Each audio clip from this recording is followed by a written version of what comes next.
Friends, हमने संविधान की 2 क्लासेस पढ़ ली थी। पहली क्लास में हमने संविधान के बुनियादी ढांचे को देखने की कोशिश की थी, जिसके अंतर्गत हमने विधायिका के बारे में पढ़ा था, हमने कार्यपालिका के बारे में पढ़ा था और हमने न्यायपालिका के बारे में पढ़ा था। दूसरी क्लासेस में हमने पढ़ा था कि संविधान कितने प्रकार का होता है और भारत का संविधान कैसा है। जिन लोगों ने वो वीडियो नहीं देखे हैं वो हमारी डिस्क्रिप्शन लिंक में जाके वो वीडियो देख सकते हैं। फ्रेंड्स, हमारा यूट्यूब चैनल आपको एमपीएसआई और एमपीपीएससी की तैयारी करवाता है। घर बैठे ही आपको बहुत अच्छी तैयारी करवाते हैं हम और हमारी टीम। आज हम पढ़ेंगे संविधान में संविधान की नवीन प्रवृत्तियां। ठीक है फ्रेंड्स, तो मैं अतुल अपने संभव 2.0 चैनल पर आप सभी का एक बार फिर से स्वागत करता हूं। आज हम पढ़ेंगे संविधान की नवीन प्रवृत्तियां।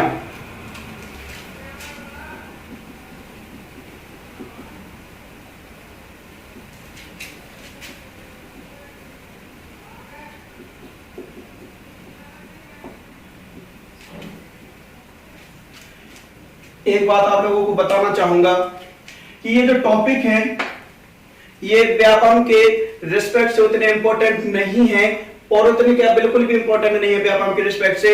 ये सिर्फ हम आपको एमपीएसआई और एमपीपीएससी मेंस के लिए पढ़ा रहे हैं और ये मेंस का ही सिलेबस है, मेंस के ही टॉपिक है। ये आपको लूसेंट वगैरह में कहीं देखने को नहीं मिलेंगे। और संविधान की नवीन प्रवृत्तियां क्या होती हैं वो मैं आप लोगों को समझाऊंगा। फ्रेंड्स, क्या है कि हम जानते हैं, हमने पिछली क्लासेस में डिस्कस किया था कि हमारे भारत का संविधान एक संघीय संविधान है। हमारे भारत का संविधान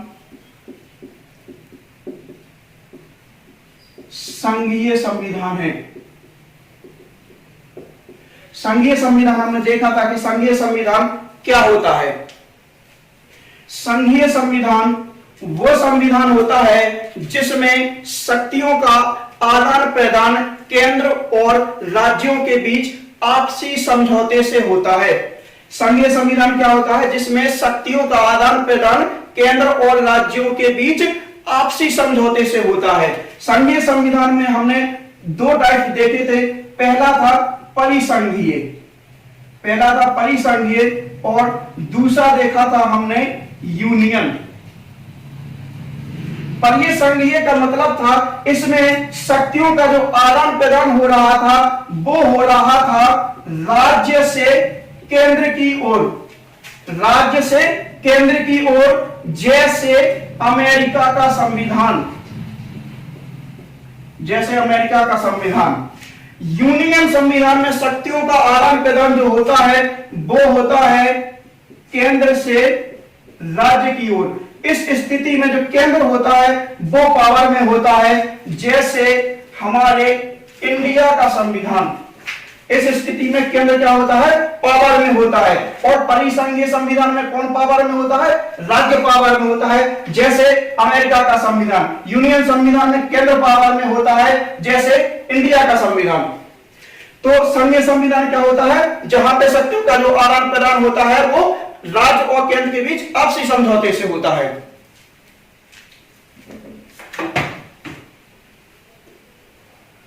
तो हमारे भारत के संविधान जो संविधान निर्माता थे उन लोगों ने भारत में संघीय संविधान की स्थापना की थी और इस संघीय संविधान के अनुसार भारत में राजनीतिक व्यवस्था को चलाया गया। और जो राजनीतिक व्यवस्था थी वो लगभग 6 से 7 दशकों तक चली आ रही थी। और हम उन 6 से 7 दशकों का यदि विश्लेषण करें, यदि हम उसे देखें कि हमारे 6 से 7 दशकों तक भारत की जो राजनीतिक व्यवस्था थी वो किस तरह से चलाई गई, और हम यदि उसका विश्लेषण करें तो हम पाते हैं कि अलग अलग समय पर अलग अलग व्यवस्था से भारत का संविधान या भारत की राजनीतिक व्यवस्था चलाई गई। सबसे पहले 2 दशकों तक हम देखें तो चला था केंद्रीयकृत संघवाद। दूसरा आता है हमारा सहकारी संघवाद। तीसरा आता है हमारा सौदेबाजी का संघ।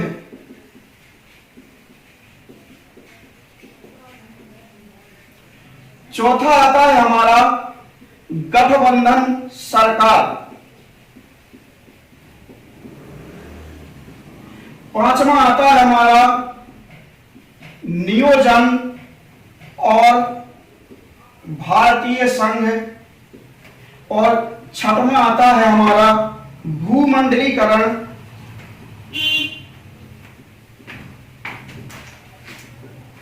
और भारतीय संघ। ये अलग अलग समय पर ये क्या है, ये एक हिसाब से ये एक इसे हम कह सकते हैं कि इस तरीके से भारत की राजनीतिक व्यवस्था चलाई गई अलग अलग समय पर।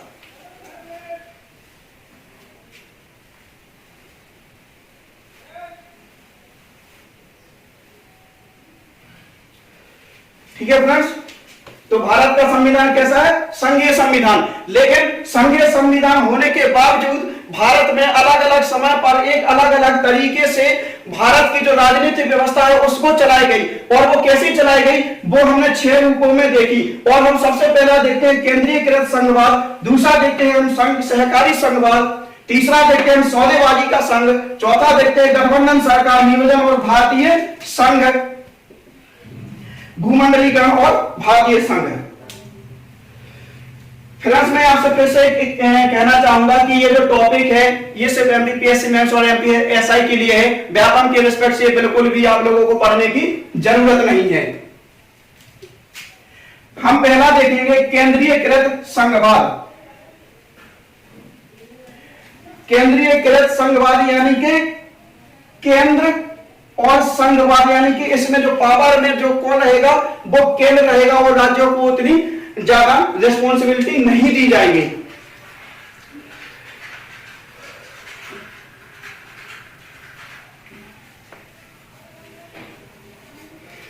केंद्रीयकृत संघवाद, हम सब जानते हैं दोस्तों कि भारत को उपनिवेशवाद से जो स्वतंत्रता है वो एक लंबे संघर्ष के बाद मिली है। और इस लंबे संघर्ष को हम राष्ट्रीय आंदोलन के नाम से जानते हैं। भारत को उपनिवेशवाद से जो स्वतंत्रता है वो लंबे संघर्ष के बाद मिली है और इस लंबे संघर्ष को हम राष्ट्रीय आंदोलन के नाम से जानते हैं। और ये जो राष्ट्रीय आंदोलन है वो कांग्रेस के नेतृत्व में लाया गया था। इसलिए भारत की जो जनता थी, भारत की जनता के जो मन में कांग्रेस के प्रति बहुत ज्यादा भरोसा था, विश्वास था। इसलिए शुरुआती 2 दशक तक 1950 से 1970 तक लगभग जितने भी चुनाव हुए, चाहे वो केंद्र का हो या राज्य का हो, उसमें कांग्रेस को बहुत ज्यादा सफलता मिलती थी और राज्य और केंद्र दोनों जगह पर कांग्रेस की सरकार बनती थी। ठीक है, लेकिन कांग्रेस की एक विशेषता यह भी रही है कि कांग्रेस में केंद्रीयकृत जो शासन होता है उसको प्रमुखता दी जाती है। या दूसरे शब्दों में हम ये कहें कि राज्यों के पास उतनी हिम्मत नहीं होती थी कि वो केंद्र द्वारा दिए गए दिशा निर्देशों या उनकी द्वारा बनाई गई नीतियों का विरोध कर सके। ऐसी स्थिति में या तो केंद्र और राज्यों के बीच या तो विवाद ही उत्पन्न नहीं होता था या होता भी था तो उसे कांग्रेस के आंतरिक मामला कह के उसे इग्नोर कर दिया जाता था। ऐसी स्थिति में क्या यहाँ पे संघीय संविधान दिखाई देता है? नहीं दिखाई देता है। क्यों? क्योंकि संघीय संविधान क्या कहलाता है? केंद्र शक्तियों का आदान प्रदान होगा केंद्र और राज्यों के बीच। लेकिन यहाँ पे जो राज्य है वो उसकी जो भूमिका वो बिल्कुल दिखाई नहीं देगी। क्यों? क्योंकि कांग्रेस के सामने राज्यों की इतनी हिम्मत नहीं होती थी कि वो विरोध कर सके। इसी चीज को लेकर पश्चिम बंगाल बनाम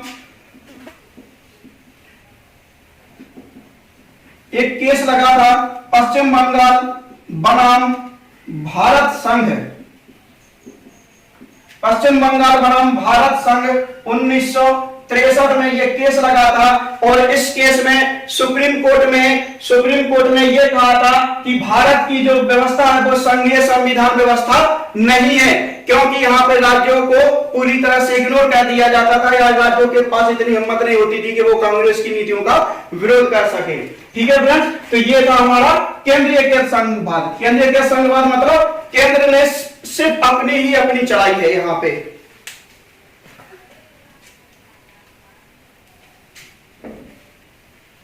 दूसरा पढ़ेंगे हम सहकारी संघवाद।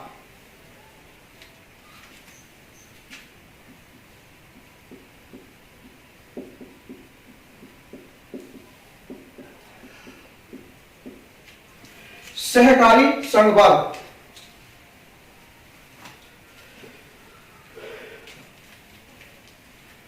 संविधान का निर्माण का जो मेन उद्देश्य था वो ये था कि भारत का जो परंपरागत समाज है उसके स्थान पर एक नवीन समाज की स्थापना करना, और इसी उद्देश्य को लेकर भारतीय संविधान की स्थापना की गई थी। और इसी उद्देश्य को लेकर जब संविधान लागू किया जा रहा था तब ड्राफ्टिंग कमेटी के चेयरमैन या प्रारूप समिति के अध्यक्ष B.R. अम्बेडकर ने यह कहा था कि हम संविधान को लागू करके एक ऐसे समाज में प्रवेश करने जा रहे हैं जिसमें सामाजिक और आर्थिक विषमताएं हैं, और जब तक इन विषमताओं को दूर नहीं किया जा सकता है तब तक भारतीय संविधान द्वारा स्थापित राजनीतिक व्यवस्था को भी स्थापित नहीं किया जा सकेगा।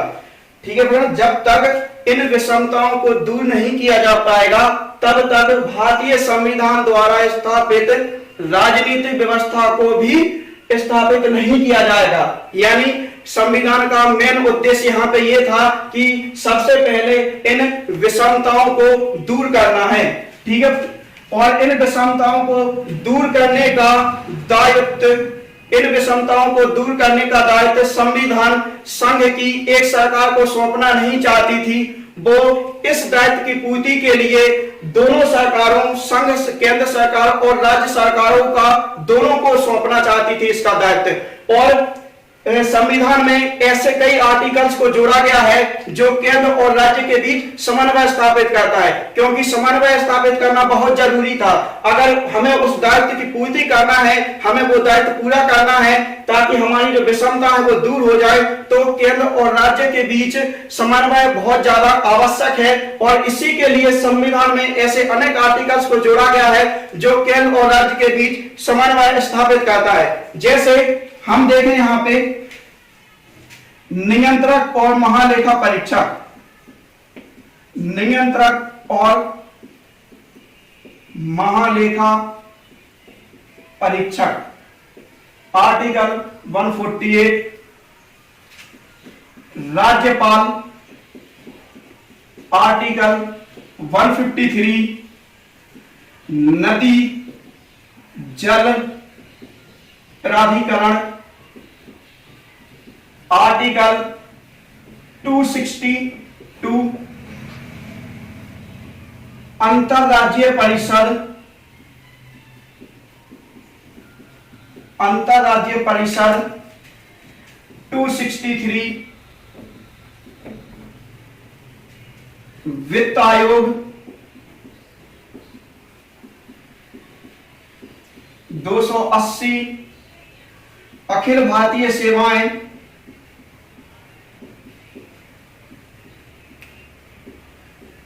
अखिल भारतीय सेवाएं आर्टिकल 312, आर्टिकल 312।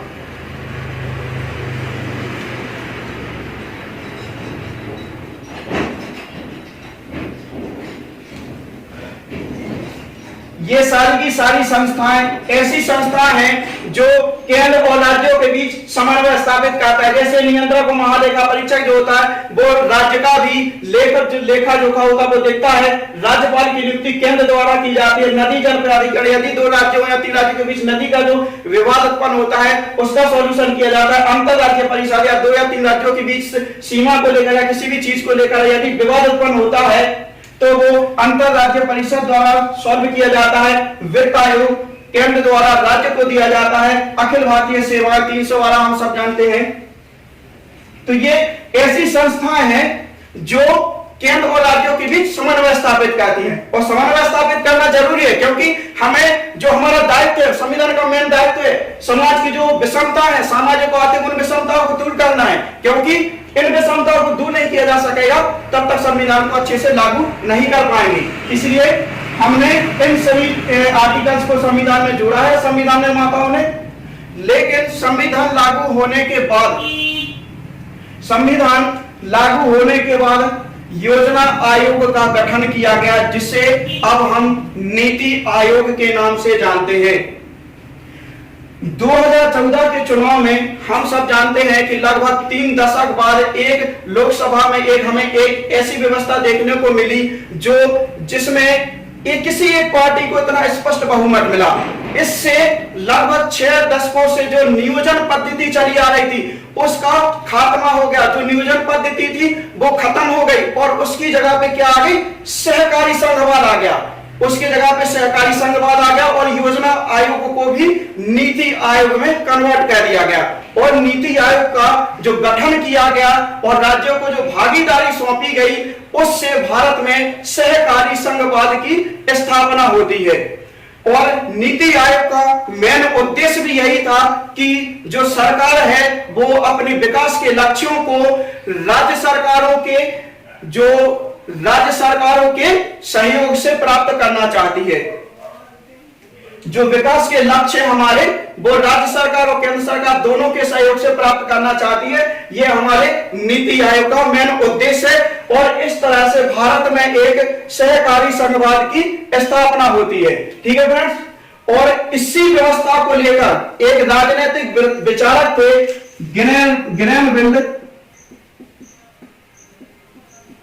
ग्रेनविल्ड ऑस्टिन। ये राजनीतिक विचारक थे। उन्होंने इसी व्यवस्था को देखकर यह कहा था कि भारत का जो संविधान है वो भारत में सहकारी संघवाद की स्थापना करता है। भारत का जो संविधान है वो भारत में सहकारी संघवाद की स्थापना करता है। ठीक है फ्रेंड्स। तो आशा करता हूं आप लोगों को केंद्रीय के संघवाद और सहकारी संघवाद समझ में आया होगा। कल हम पढ़ेंगे सौदेबाजी का संगठबंधन सरकार। और फ्रेंड्स मैं आपसे फिर से ये कहना चाहूंगा, ये सिर्फ एमपीपीएससी मेंस के लिए है। ये एमपीपीएससी मेंस और एमपीएसआई के लिए है। ये व्यापम के लिए इंपॉर्टेंट नहीं, आप लोगों को पढ़ने की आवश्यकता नहीं है। हाँ, ये जरूर कहूंगा कि यदि आप लोगों को संविधान समझना है, संविधान को अगर अच्छे से पढ़ना है, तो ये सब चीजें आप लोगों को पता होनी चाहिए। अगर आप एक पर्टिकुलर संविधान को बहुत अच्छे से समझना चाहते हैं तो ये चीजें आप लोगों को पता होनी चाहिए। धन्यवाद फ्रेंड्स। अगर समझ में आया तो लाइक करें, कमेंट करें, शेयर करें।